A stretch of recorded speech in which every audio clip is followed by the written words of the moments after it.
ప్రభువు నామమునకు స్తోత్రం కలుగునుగాక.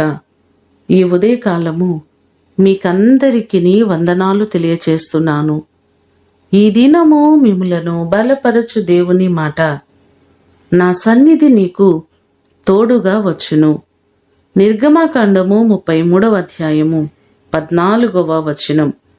యెహోవా మోషేతో ఈ మాటలు అంటున్నట్లుగా మనము చూడగలం.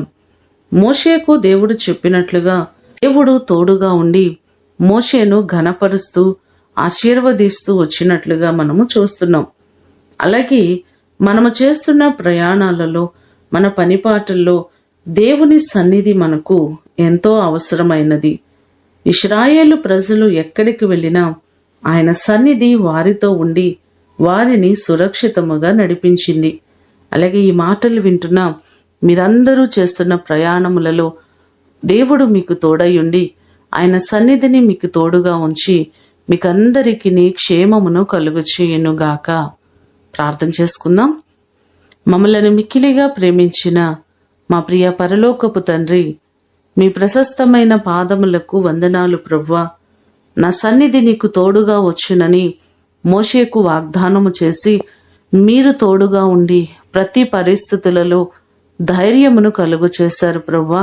అలాగే మా జీవితాలలో కూడా మీరు తోడుగా ఉంటే మేమే విషయంలో భయపడము, ధైర్యపరచబడతాం ప్రభువా. నీ సన్నిధి మాకు తోడుగా ఉంచండి. మా ప్రయాణాలలో మీరు తోడై ఉండండి. మా ప్రియులెల్లరినీ మీరు జ్ఞాపకం చేసుకుని ప్రతి వారికి మీ సన్నిధిని తోడుగా ఉంచండి. క్షేమకరమైన ప్రయాణములను మీరు కలుగు చేయండి ప్రభువా. వారి చేతుల కష్టార్జితమును దీవించండి. వారికి ఉన్నటువంటి కొదువులన్నిటినీ తీర్చి ప్రతి పనిలో మీ దీవెన, మీ ఆశీర్వాదము సమృద్ధిగా మీరు కలుగు చేయమని యేసు అతి శ్రేష్టమైన నామమున అడిగి వేడుకొని పొందియున్నాము తండ్రి. ఆమేన్. దేవుడు మిమ్ములను దీవించునుగాక.